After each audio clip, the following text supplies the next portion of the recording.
fuck is happening?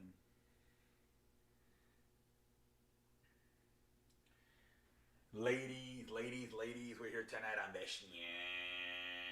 And tonight I'm just gonna talk about SummerSlam. So right off the bat, I'm gonna get about the big stuff first, and then I guess you guys can stay tuned if you want for the shitty ass stuff, whatever. I'm gonna try to make this video possibly 10 minutes less. But anyways, so obviously the biggest thing, get it out of the way: Roman Reigns, John Cena. Like I predicted, I thought they spoiled it, on SmackDown. Once Roman Reigns said that if he loses, he's leaving. Come on, really, you gotta be an idiot to fucking believe that shit. So once they said that, it became 100%. It was about 90% that Roman Reigns was gonna win, because John Cena has even said it on public interviews that as he's been promoting his last movie that came out, and the SummerSlam match with Roman Reigns, that he's leaving on Monday, which is the 23rd of August, which is literally in 2 days, for Europe. So I had a pretty good idea it was going to be Roman Reigns, and especially after SmackDown when Roman Reigns made the speculation that if he loses, he's leaving WWE. Great match, back and forth, a lot of false finishes. Kind of made John Cena look weak because he had 3 F5s, he had one normal one in the ring, then he had one outside on the announce table, which broke. He kicked out of both, and then he kicked out of a third one off the damn top rope. He pretty much, you're almost on the story where, John Cena's kind of washed, kind of like in basketball, like LeBron is washed and, past his prime, and Giannis is the new star, or Kevin Durant. It was almost like the story they were telling. Like Roman Reigns, I think he hit him multiple times with a Superman punch, but I only think he hit him with only one spear, and he beat him. And I think the same thing happened in 2017. John Cena had like 2 or 3 attitude adjustments, and same thing. Roman Reigns only had one spear. So shout out to John Cena, I guess, for making Roman Reigns look pretty damn strong. And I guess it's almost like you're the next guy, you're the next face of the company. He's done it twice in the last 4 years. Shout out to John Cena for that, because like I said, he had him 3 times with attitude adjustments, and he only took 1 spear, and that was all it took. So shout out to John Cena for at least making Roman look like a star. And then after the match, the big thing happened, which led to Brock Lesnar is back. That was a huge surprise for me. I've been reading a lot of articles. They've been trying to sandwich this feud in here between John Cena and The Rock. The Rock is scheduled to come back in November and start a feud with Roman Reigns that will lead until WrestleMania 38, I believe it will be. So I guess they're going to squish this sandwich in between. This is good for, because I'm pretty sure this... Maybe they planned the seed to have this match at Survivor Series, because you had Edge, Money in the Bank, and then John Cena came back after the match. Tonight you have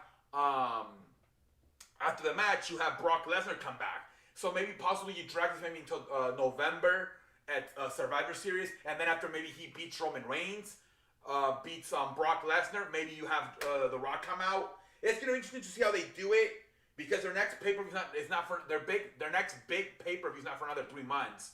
So it'll be interesting to see how much they drag out this feud with Brock Lesnar and Roman Reigns, because according to a lot of reports, the Rock is next as far as the WrestleMania in November. They're gonna start playing the seeds for that one. So we'll see how this maybe, like I said, maybe they milk this and have them wrestle until November and at Survivor Series. We'll see. But great match, great ending. You had 2 returns. Becky Lynch also returned tonight. So great job. I had a feeling WWE was going to have some people come back after what happened last night in AEW with CM Punk.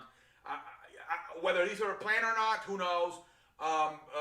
Sasha Banks ended up having coronavirus, so she couldn't compete. So I don't know. I'm guessing that was somewhat planned a little bit on short notice. And Brock Lesnar, like I said, I've been reading a lot of articles. They are trying to sandwich a feud between Roman Reigns and Brock Lesnar, between the John Cena and the Rock. So maybe this is the time, I guess. We'll see where that takes us. Next, you got Bobby Lashley beating the hell out of Goldberg. It was pretty much a TKO. If you're familiar with the boxing world or the UFC world, Goldberg couldn't continue with a damn leg injury. After the match, Bobby Lashley continued to whoop his ass, hit him with a chair. It led to the son, Gage, getting in there, trying to help his father from... And then Bobby Lashley puts him in the Hurt Lock, the full Nelson lock, and obviously submits him. And then, the final scene is, MVP looks freaked out, like, oh my God, that's his son as a kid, and then he grabs the microphone and is like, he didn't mean to do that, whether he was telling Goldberg or the fans. he didn't mean to do that. You know, he didn't know it was a kid. And you know, maybe they're gonna have another match. Goldberg only has a contract with 2 matches a year, so he already had his 2 matches. He had one at January versus Drew McIntyre, and now tonight versus So maybe they can add up to that to those matches. We'll see. But it looks like this feud isn't over. Bobby Lashley retains. Goldberg couldn't continue after a leg injury. But it looks like it might continue. We'll see. And then let me move up a little bit. You had in a good match, I guess. Charlotte wins the women's tag team champion, the women's Raw champion 12 times. She beat Rhea Ripley and Nikki Ash. Okay, whatever. It was a good match though. Then, like I said,